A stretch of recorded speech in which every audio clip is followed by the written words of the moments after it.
Yeah, go ahead. Oh, wow. Well, that just jumped back in again. I thought I had that on. I did have that on. I don't know why I did that. No, I do. It's on. The audio's on. The audio's good. Yeah, I think so. Yeah.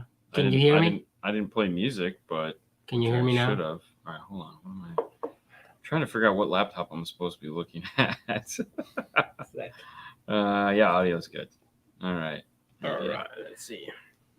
Well, good evening, everyone. How's everybody doing today?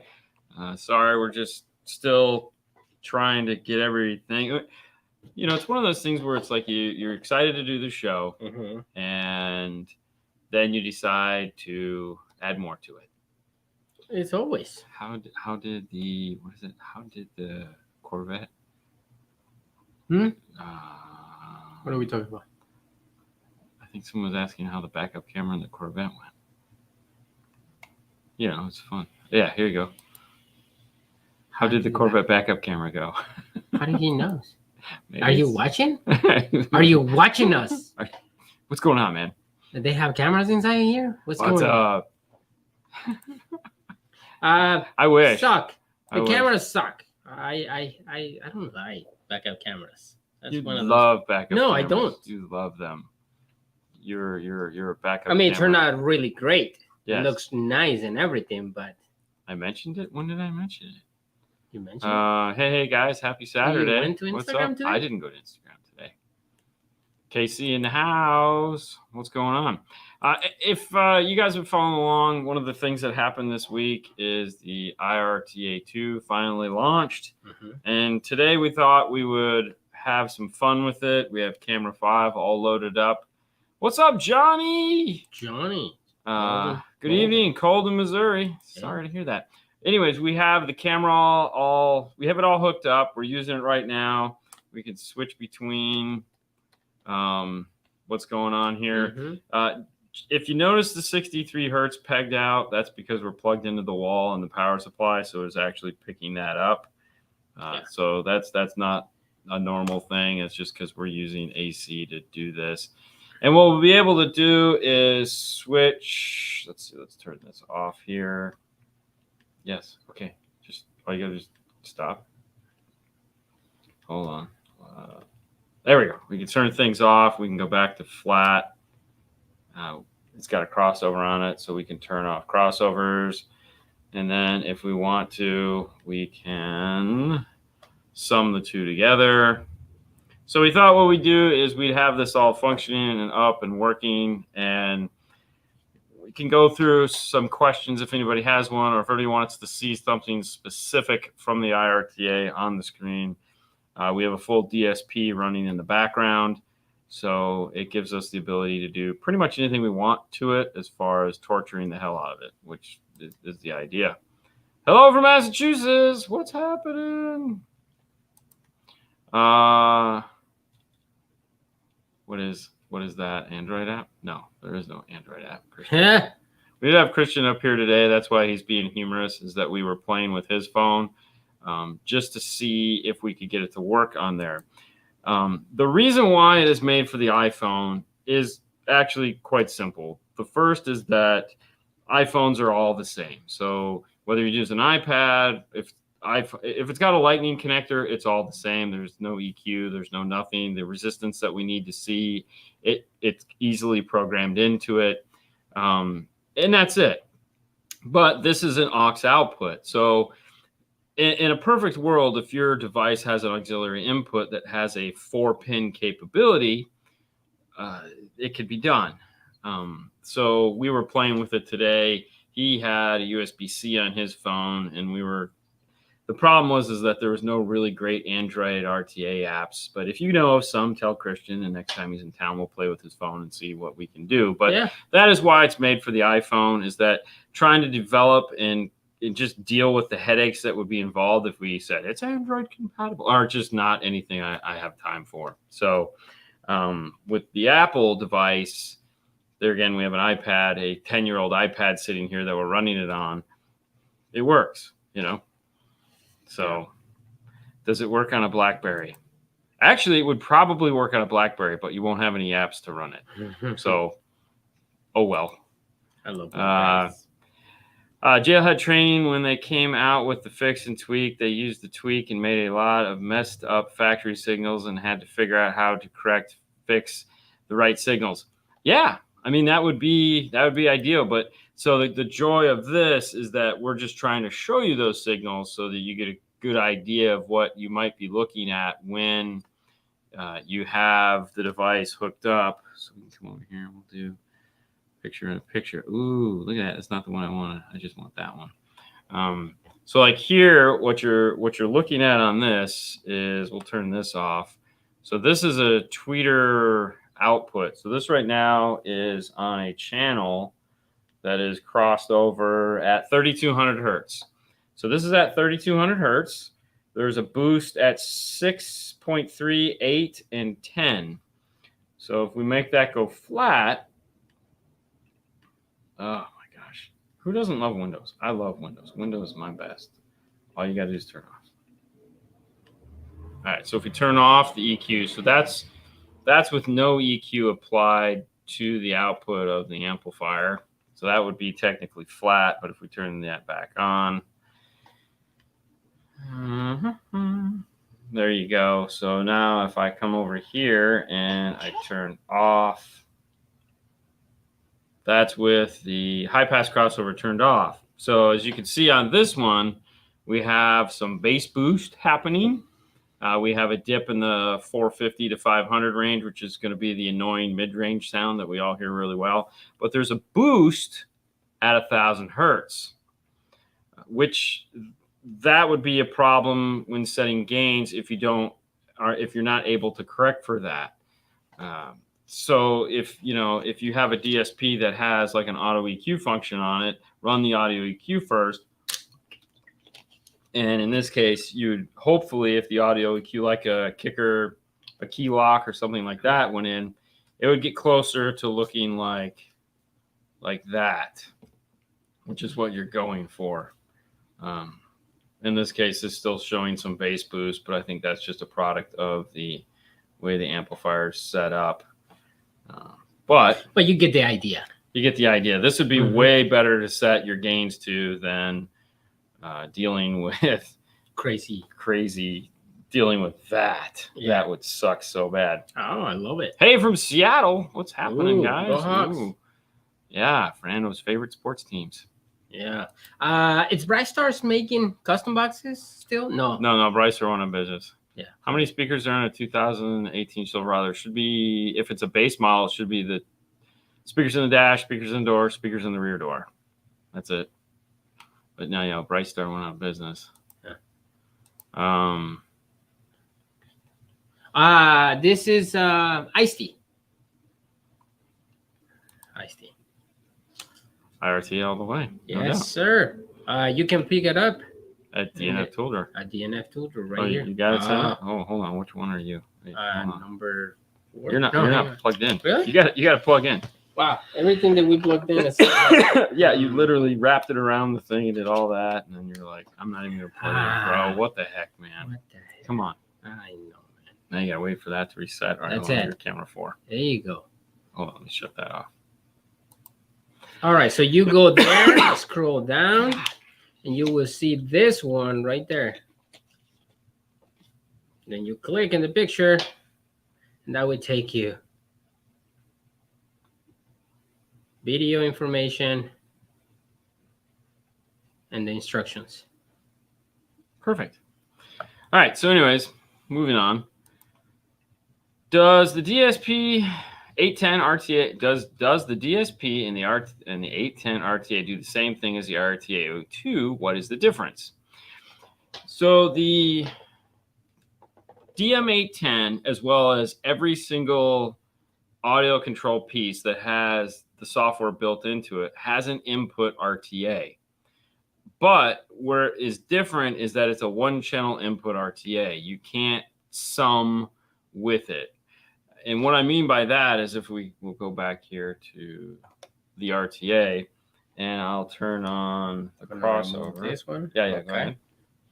I'll turn on the crossover. So right here, you see this is the tweeter channel here, and this is a mid-range channel here. Now, when we combine those two, we want to know if we can combine them, meaning like on a normal RTA that has some form, on a normal, some don't, some do, most don't. We want to know what happens when we combine these two together. So if we're going to sum two channels, we need the ability to do that. Most of the time, the RTA won't do that for us because they're one channel devices. With this, we have two channels. So now if I combine the two together, what we see is that in this case, because you saw the signal rise, we should be okay, meaning we can sum these two together. I don't know if I would, but we can sum these together and we won't have an issue. However, because let's have some fun with it. And if we do this, all right, if you'll notice that changed slightly. So we'll turn that off. Okay. And we'll turn that back on. And it actually looks okay. Let's do this. See what happens. Oh, go there. Yeah. And this. And we'll come back to that. So what you don't want to see is them go down. So when you're combining the two together, or, oh, I know what I want to do. What's that, DJ rate? Where's it at? Man, I hate when I can't find things on these things. I like that one. What? Nando probably like football more than football. I love. He does the sport. He does. He's not. Yeah. Dude, where's the? Yeah. Here we go. Boom. All right, so what is that going to do for me? Does that do anything? Turn that on.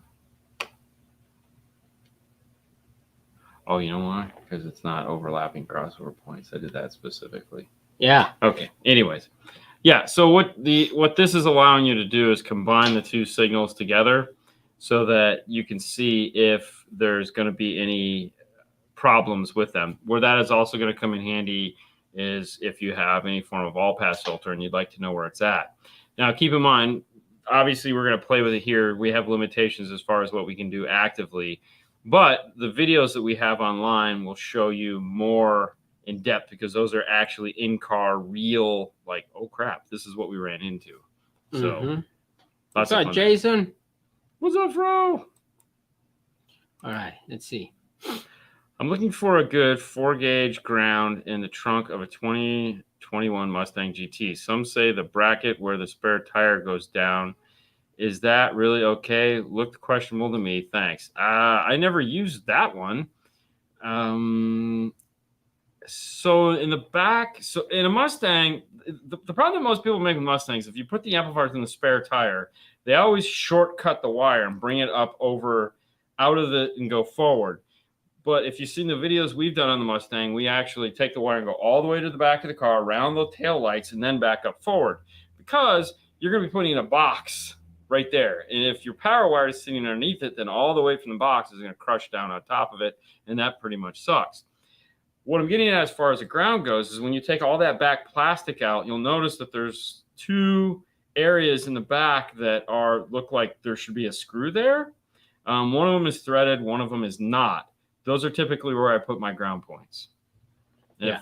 If it's not threaded, I have a tap set that I'll actually go in and thread the hole so that I can use that as a ground. Would it benefit from adding an epicenter in front of the key? No, an epicenter is for subwoofer. So yeah, you're not going to use it for a highs amplifier. That wouldn't do you any good. No. Now, if you had a key 501, then yes. What do you think about running rear fill in mono? There are some guys that do that. I've never done it, but I don't see any problem with it. I mean, it's just an effects channel. If you have a DSP and it's capable of like doing in mono, let's say you have a DSP that's like 6-channel and you're going to do something up front sub and you have that 6-channel left over and you can actually do something with it. It's not paired to, let's say, channel 5, and you can run a mono signal out of that. You know, like you could take left and right and combine them together and mono it and then connect it to the rear speakers, yeah, if you just, I don't see why that'd be a good idea. That would work. Yeah. You know, if you're just looking for some fill back there. What do you think of the aftermarket steering wheel controls? You mean like the ones that attach to the radio? Attached to the radio? Or to the steering wheel? That's what I meant. Yeah, sorry. Got confused there. Yeah. I don't know. I've never really I done thought them. Pioneer make one of those circle things. Well, that was a remote that you just attached to the steering wheel. Also, Stinger. No, not Stinger. iSimple made one of those universal. Yeah. Uh-huh. What do you use for tuning my new audio control D5 1300 on a VW Passat? Saludos from Los Angeles. Okay. So any amplifier that is, you're going to need an RTA. There's two types of RTAs. You have an electrical RTA and acoustical RTA. So for example, this is an electrical RTA. This is designed to read. That's why there's speaker wires hooked up to it. So this is, so think of it like this. When you have a radio on the dash and you have it goes out to the speakers and you're like, I want to hook a subwoofer up to this, or I want to hook a tweeter up to this, or I want to hook a mid-range up to it.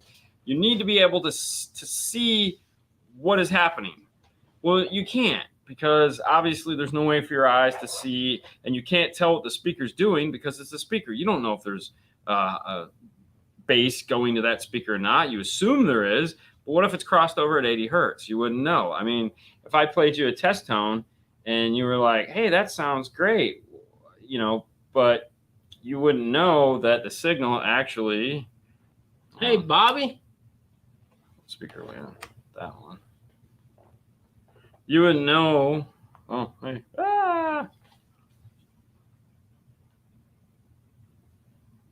Phone started playing music. Okay. You got it? I'm trying. Now you gotta work fast, man. I know. Hold on. It didn't take. Okay. So if you were looking at this, all right, this was your door speaker. If you notice there on the right side of the screen where it says 3263, right, that's your sub signal.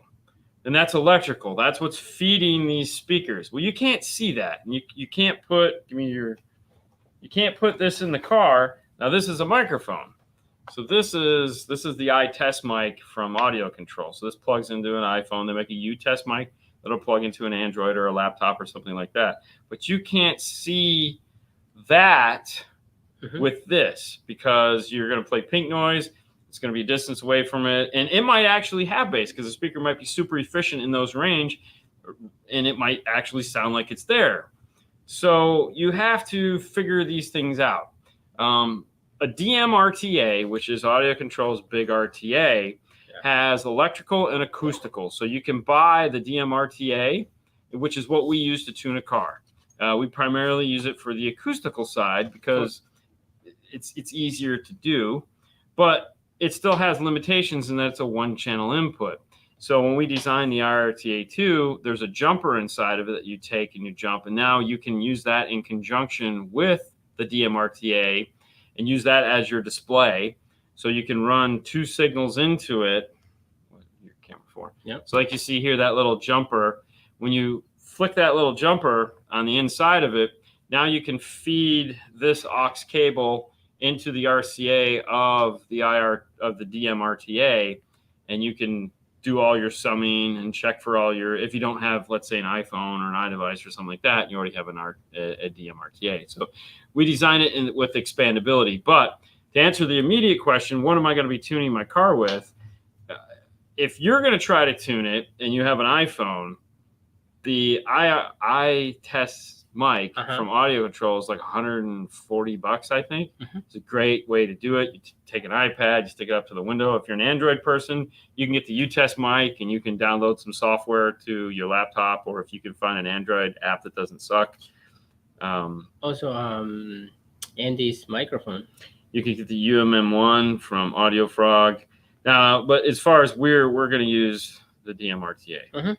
But, this is $249. To compare that to something else,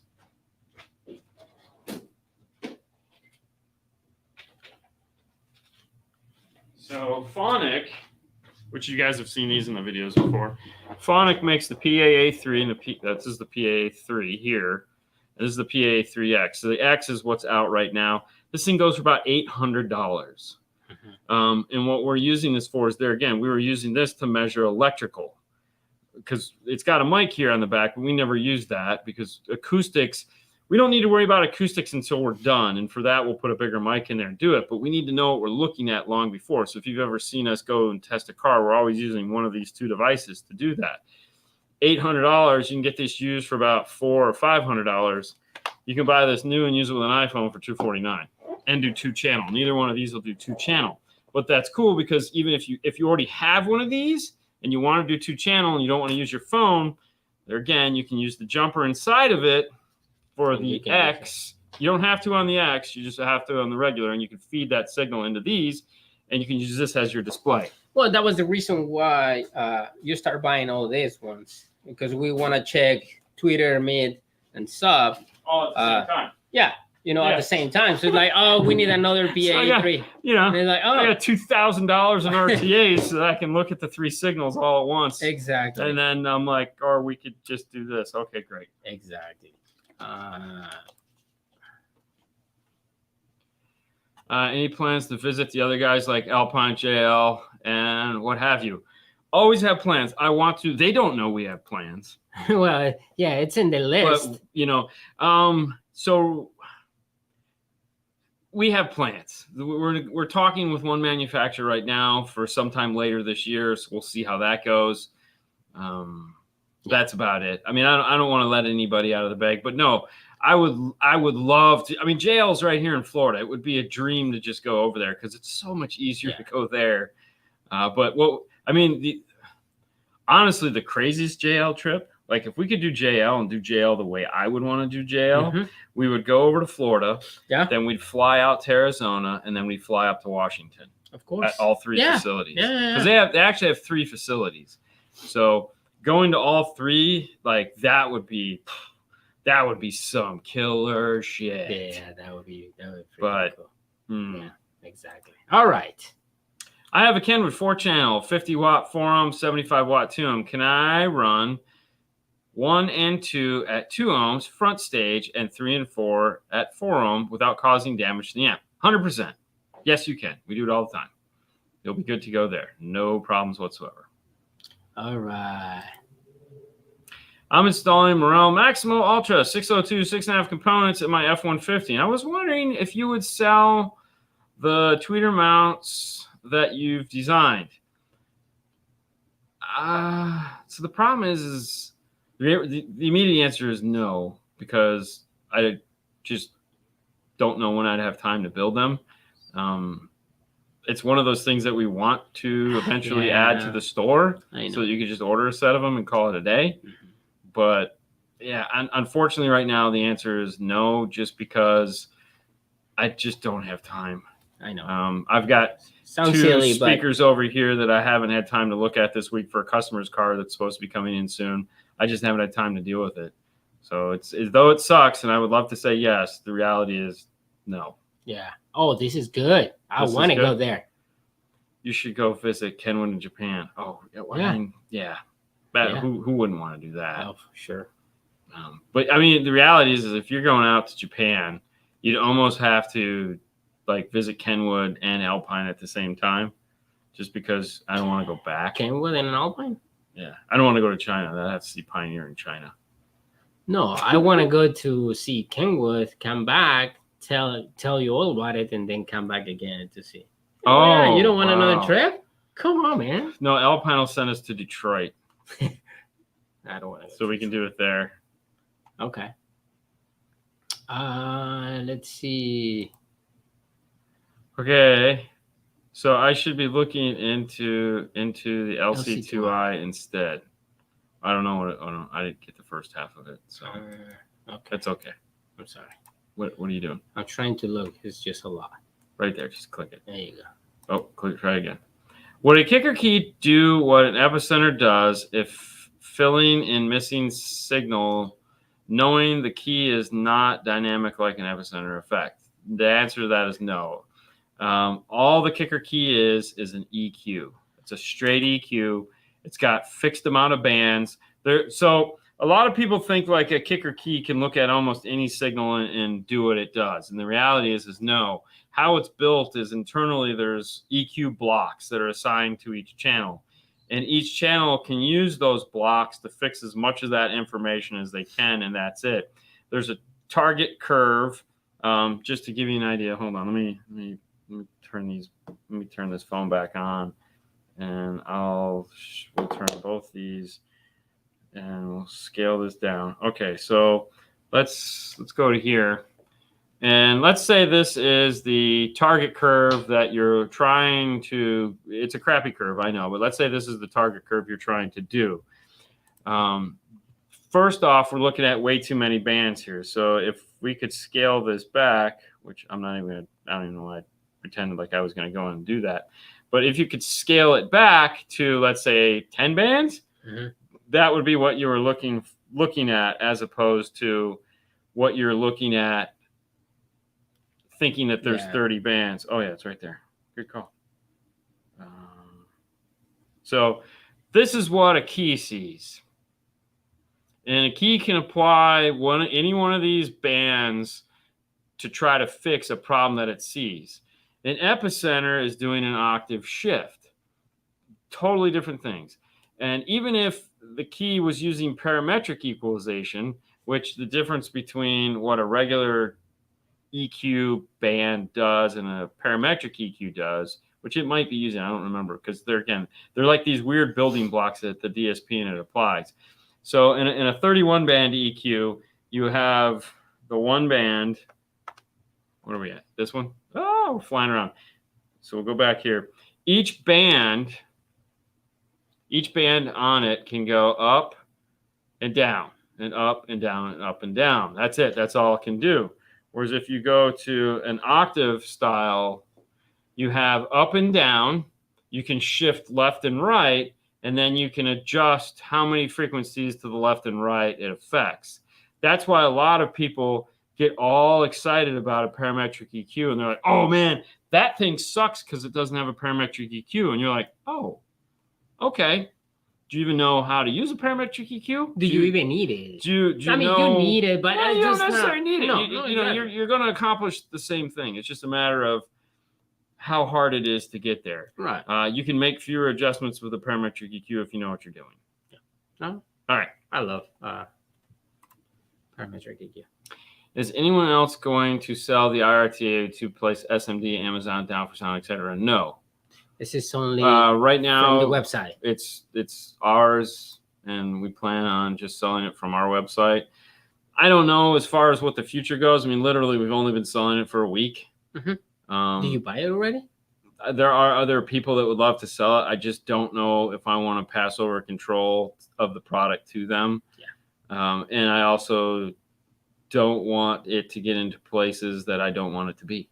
Yeah. You know, because, dude, you got to understand, we put a lot of effort into making this device. This just wasn't something like we found on Alibaba. I mean, this took our engineer 2 years of shipping back and forth and talking, and it was ridiculous, man. I don't ever want to do it again, but I'm ready to do it again, you know, because we need to come up with the next tool that we want to come out with, especially if it's going to take us 2 years to do this shit again. Buy an IRTA2 and get a free Dean Bill soapbox for a limited time.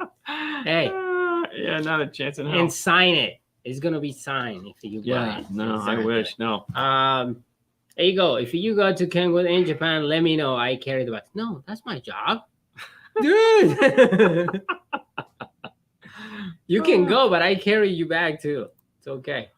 What's up, negative 3dB? Negative 3dB. He says hello. Good evening, Dean and Fernando. I'm trying to look where.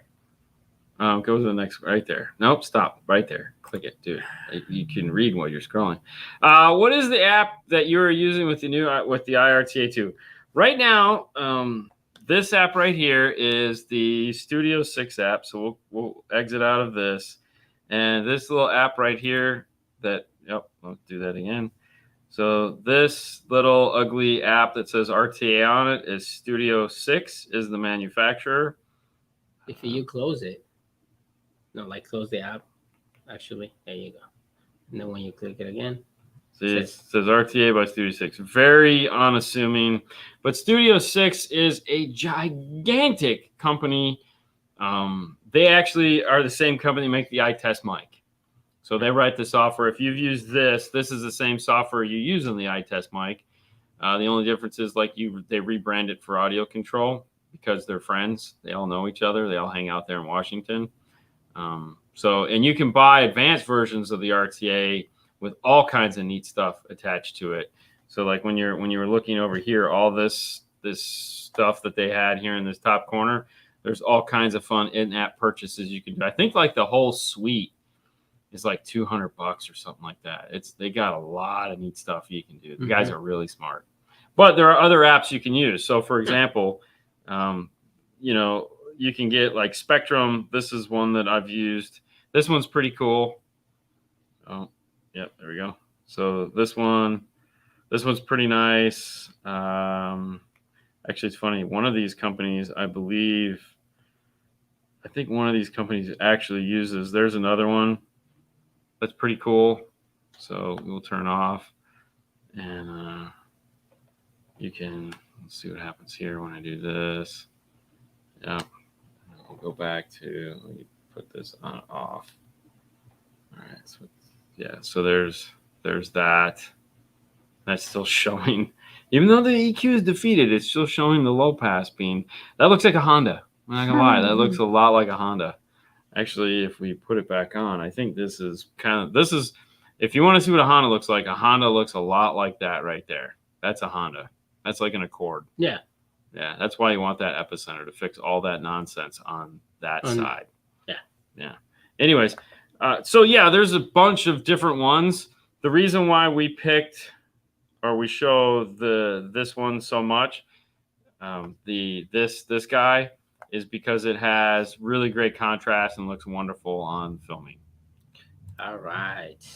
Do you have any good recommendations to retain steering wheel controls in a 2020 Nissan Altima? I've looked on PAC. They have none. iData, no luck. The website says it has not been tested with any vehicle. Any suggestions? So you're right on both of those accounts. The only company right now that's making a steering wheel interface for that is Metra. And I can tell you we've used the Metra in that car specifically. And we've used it in all the Nissans, actually, because I think they're the only company that makes anything for Nissan. What you run into every now and then is there's two wires that they tell you to connect to. There's like this, it's like a light blue and a light green, and there's like 4 of them in the harness. And what you want to check is Metra makes the camera retention harness for those vehicles. If they make it, then it's going to have the pin out for the steering wheel control in it as well. So there's several different ones. And if you know what your factory harness looks like, then you can take a picture of it and compare it to the Metra piece.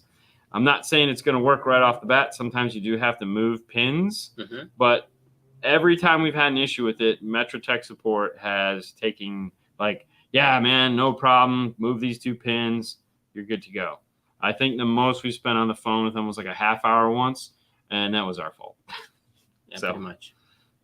Hello, I recently purchased the 91 Thunderbird that has a premium sound, not JBL system, with the factory 5x7s. Car isn't particularly quiet. Upgraded system would you do factory size or adapters to round? So back in 91, nobody made a set of 5x7 components. No. But there's a bunch of companies now that make 5x7 components. So the thing is you kind of want to keep it real. Like, it's 91. So, I mean, you don't want to sit there and put a ton of money into it, I'm guessing.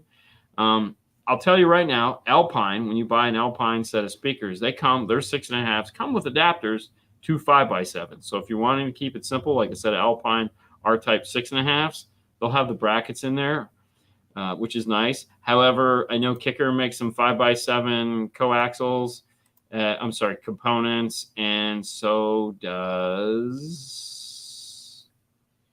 Focal. And they're they're one of their lines. So either one of those is going to work. Yeah. Hey, man, go ahead. Saving pennies after Christmas for the IRTA2. We'll probably pick it up in February. No problem, man. We have plenty to go around. Yeah. And if we sell out, we'll buy more. Exactly. We want to sell a bunch of these things. It's really cool. I mean, trust me, we're so excited about this, it almost hurts. You need guests. Mr. Smith and Seth, where are thou? Seth is in Hawaii, and Jeff was putting in some headlights today. Really? Yeah. I don't know if Seth's back from Hawaii yet. He might be. We'll know more tomorrow. I think we'll hear more next week. Does Paul carry Helix products? At the moment, we are not a Helix dealer. We're not. And that's all I have to say about that. Have you guys ever seen a JBL fused pair of dockable sealed 8-inch subwoofer closures under a seat? It looks like a really interesting product and easy way to put more bass up front. To answer your question, yes, we've actually did an Instagram live with a set of fuses, as it were, in it was in the back of Bill Freeman, who's often on the shows, Mazda. He just drove up and says, dude, you got to hear these. And we heard them, and we were freaking impressed.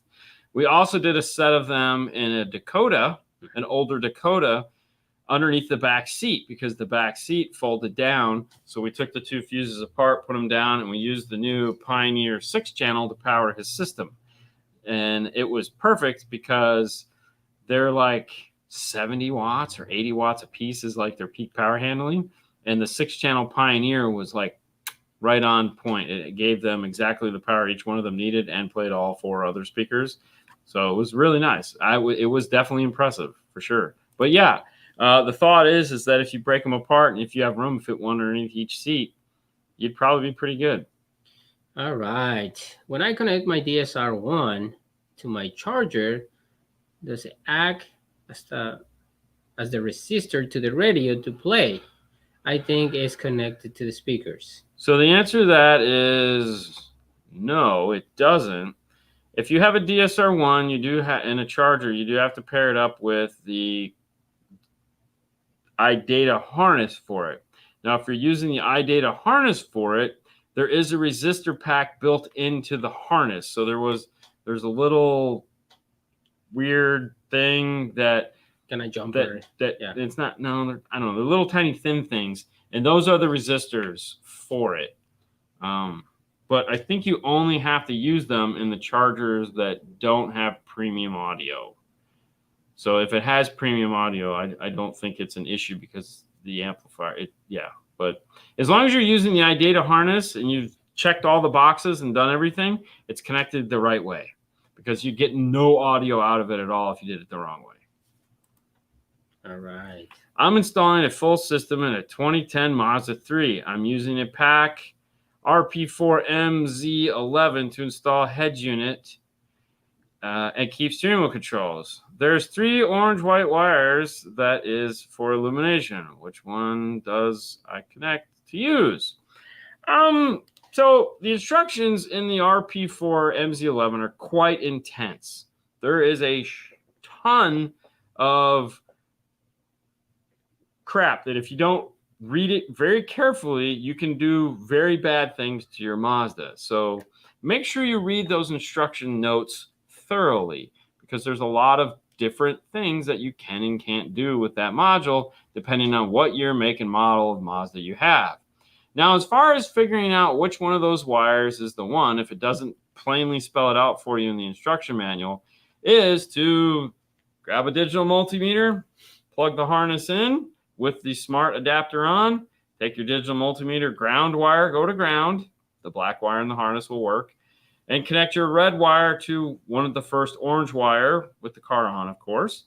Make sure that your yellow and red wire are insulated properly so they don't touch anything and make things bad for you. Turn the headlights on. Have your digital multimeter set to DC and see which one of those turns on and off. Now, if you have a rolling like brightness thing, make sure that after you turn the lights on, if it goes to something, roll that up and down and make sure the voltage doesn't change, because you have a dimmer wire and you have an illumination wire. For an aftermarket radio, you want illumination and not dimmer, because dimmer, it's not going to dim the radio. No matter how hard you try, dimmer is a mechanical feature built into the radio and not something that can be done through the car itself. Hope that helps. Yeah. You guys didn't play the music today, but it's okay. I got more to give you guys. Cool. Thank you, man. The reason why we didn't play the music today is because we got tons of crap sitting here, and we were just happy that it all worked. Because like the iPad that you guys keep seeing is streaming into an Apple TV, into the ATEM, and then stream, and then up to the monitor. And then we have the amp sitting over here. There's my two laptops. There's his laptop. There's a phone. There's an IRTA. There's another camera over here. There's the Fernando cam over here, just in case we need to do. You know what? Give me the Fernando cam. Jesus, what are we doing? Oh yeah, that's right. Oh, and literally you touched it and stopped. Okay, here we go. There you go. Right. So this is what we. All right, so we have. What is that? That's the Mac Mini that's running the whole thing through. That's my drink. There's your drink. This is everything right here, and then we have go back there. We're using a Q class 1000.2 power strips. This is the new monitoring system. These are the new TVs. So we move the camera right above us. So that's what we got going on there. But yeah, this is what we're trying to manage right now. Exactly. It's just a YouTube video, man. It's nothing crazy. Exactly. What are you talking about? But no, yes. Was there a conflict with audio control for this? Yeah. Great. Funny you should ask. Mm-hmm. Thank you. And I need to do this because hold on. There we go. If there was a conflict between us and audio control, this show wouldn't be brought to you by audio control. Exactly. No, believe it or not, when we first came out with the IRTA2, we knew 2 years ago that there was going to have to come a moment in time when we were going to have to talk to audio control about this. Mm-hmm. And one of the reasons why this works with the DMRTA is because we sat down over the phone and we talked to them and explained to them what it was. And they were like, hey, this will add 2-channel capability to our DMRTA. And I was like, I honestly don't know. We went back to our engineering staff of one, our engineer. He's got people that work for him, but we didn't have to pay them. We only had to pay him. We went back to the engineer, and the engineer went back into it, and that's why there is now the jumper located right there, because we needed to make sure that it would work with the DMRTA so that, yes, there would be no conflict of interest. We could actually take their product and make it better. So thank you, Audio Control. As you know, we have a great working relationship with them. And for those of you guys that are anxiously waiting, you can now, look at that, available soon, the new Epicenter Micro. Yeah. Oh, who's excited? You can make an order. Can you order? I mean, I don't think you can order. Go to the dealer, maybe they can order for you. Well, no, it should be in the dealer soon. But anyways, thank you, Audio Control, for playing along with us. And that was a great question. Thank you for asking, because let me tell you what, the lead up to actually having the conversation with them, we were nervous. How can you not? Because we just, I mean, let's be honest, man. Nobody wants to make anybody angry, but we definitely don't want to. No, and honestly, they so nice. So yeah, Alex is awesome. So I'm ordering an IRTA2 to use with the audio control gear. Cool, you guys have this in the market. Thank you, man. And trust me, it's you have no idea how excited we are about this. It's very tiring. There's no question about it. Oh yeah, for sure. All right, let's see this one. I love a pair of 3-inch and 5 1/4 and 5x7 holes with some custom mounts. There you go. He was answering the Mustang question. Bobby asked, Dean, how many IRTAs you sold this week? Honestly, I don't know, because that's kind of been Sue's place to be. The first day we had it, before we even announced it, I know there was 3 people that were paying attention and bought them right away. Before we even came on Monday to say it, they'd already ordered and paid for them. So obviously, but so that was actually pretty cool. So, but no, at moment, I don't know how many we've sold. but still there. I mean, we got plenty. We still have. We got plenty. No, but it's cool. I had a shop install. Long story short, they said the head unit of my 2018 truck was bad and sending bad signal. Do they usually mess up that easy? 2018 Chevy truck. So I don't know what. Okay, so I don't know what kind of truck you have. Right. So the answer to the question is yes, you can blow up a factory radio fairly easy. Fairly easy. As far as if it was their fault, your fault. Certain manufacturers, like for example, like Toyotas just drop out, man. You can literally be taking the Toyota out of the dash and it says deuces, bro. Chevy's kind of weird too. But not to bring it back around to the IRTA, but a lot of people, a lot of shops, they don't have RTAs. They don't have any ability to measure stuff. So they just hook stuff up and they're like, I don't understand why something works. And the next thing you know, they're futzing around and boom goes the dynamite. All right. This is, what is your best 4-channel amplifier? Okay. When you ask a question like that, what is the best 4-channel amplifier? You need more stuff. You need more answers to that because there's amplifiers out there that you can buy that are reasonably priced that might be what you're looking for. There's some mildly priced amplifiers that might be what you're looking for. And there's some, oh my God, how much? Price point amplifiers out there. That's a house. No, that's a car. That's a car. Exactly. So there are pieces of equipment. Think of it just like a car. We all know how much a Lamborghini costs. We'll never own one, but we know exactly how much one costs. It's still a car. It's still got 4 wheels and a steering wheel, 2 seats, and a motor. But, you know, when you compare it to, let's say, my Mustang, what, could you buy 8 Mustangs for what that car costs? And I'm not in the market for one. So, I don't, you know, so you have to have a little bit more criteria.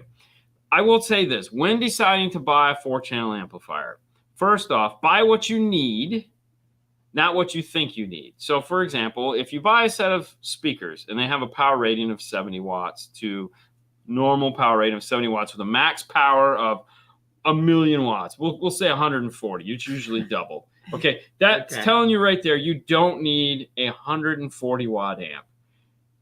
Best case, 80 watts, you're golden, but you could probably get away with a 50 watt amplifier and you'd be okay. The efficiency number is also going to be something you look at. If you have something that has a high efficiency, let's say 95, 94 dBs of efficiency, it ain't going to take a lot of power to get that thing up and dance. For example, like a kicker key, 400 or 200.4. It's 50 watts by 4, and it is loud as shit, and it's this big. It's got a DSP built into it. So kind of figure out what you need. Now, power requirements. And fitment, meaning where am I going to put it in my car? So you'll have somebody to come in and be like, hey, I need to get a quad installation. They'll show up with an amplifier that's that big compared to that. And they got room for that guy right there. That's what they got room for. But then they show up with this. And you're like, where are we going to put it? And their answer is, hey, I don't know, man. Where do you think we could put it? I'm like, I don't drive your car. I'm not in it every day of the week. And I can clearly see there is no magical place in your car for me to stuff this. I mean, come on, man. It's your car. You know what's doing. So these are important things. So when you're buying that, so again, like going back to a key 200.4, it's this big. It's tiny. And it can go almost anywhere. Rockford Mini T's, very small footprint amplifiers. Now, if you have no restrictions whatsoever in size, then don't worry about it. Go back to the power thing. How big does this amplifier need to be in power? I'm back. Had a phone call. There you go, man. I'm glad you're here. It's like, dude, we got 10 minutes left. Yeah. Keeper of the time. What's going on? Anyways, so kind of look at when you're buying an amplifier, where does it have to go? How much power do I really need? And then lastly, go, all right, what is my actual budget for this?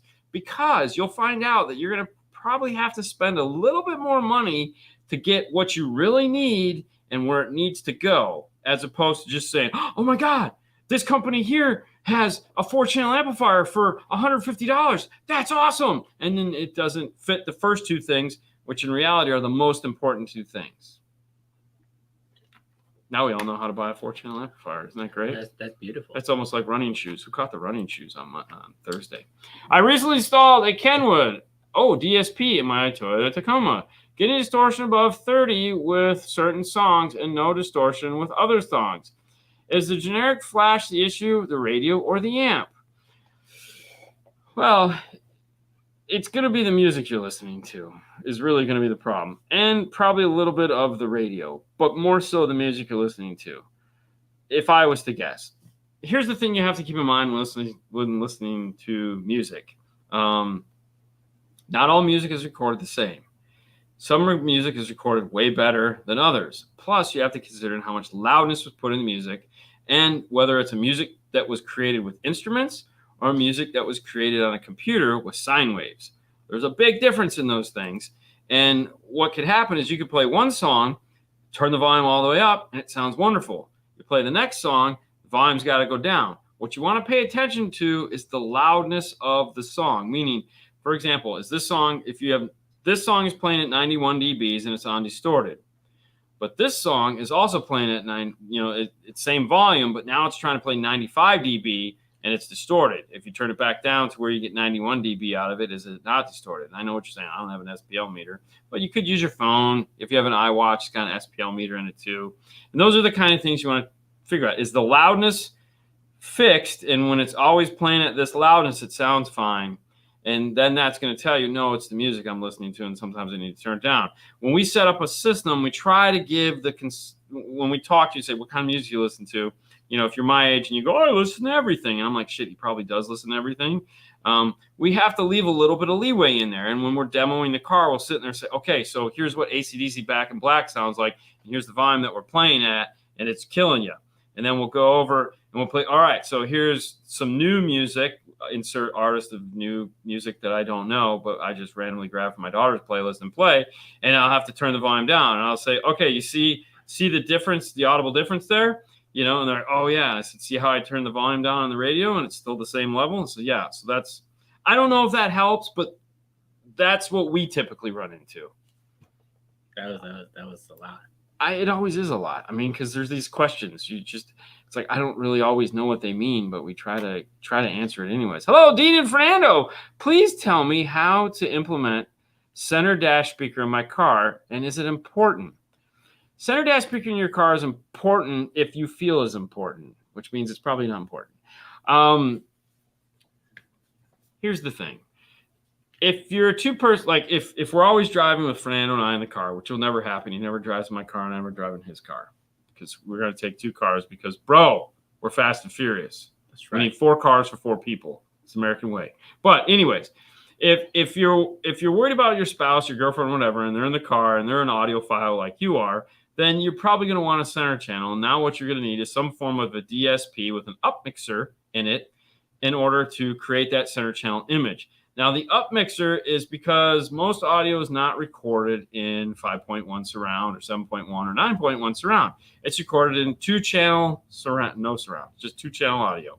So we have to use some form of a process to create a center image. Now, Helix does a really good job of this, but they're not the only ones. There are others. ARC has it in their 8-channel DSP. I think Audison has it in the Virtuoso.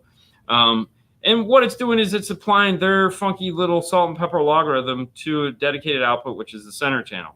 Now, what you're going to have is you then have to tune a little bit differently because what you're trying to do is both here and there, you're trying to get the main vocals to kind of sound like it's coming from the center of the dash.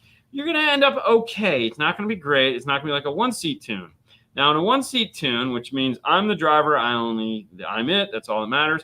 You don't really need a center channel because you're going to delay the speakers in order to create that center image. It's quite magical, really. When you sit in a car knowing that there's no speaker in the center of the dash, but yet the voice is coming from the center of the dash. And you, the driver, get to experience this, and it's a lot of fun. Now, the passenger in that same car, it sounds like it always does. Like when you sit in the car as a passenger, typically what it sounds like is the sound is coming from somewhere up in the corner of the dash. That's the same place it's going to come from when they're sitting in the car that has a 1-seat tune in it.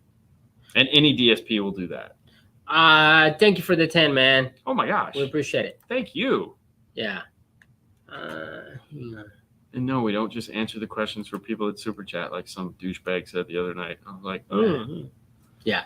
Dean and Fernando, it is worth getting the match up 7 DSP for my BMW 645. Will be will add Bluetooth. I can tell you right now, yeah, go for it. It's definitely.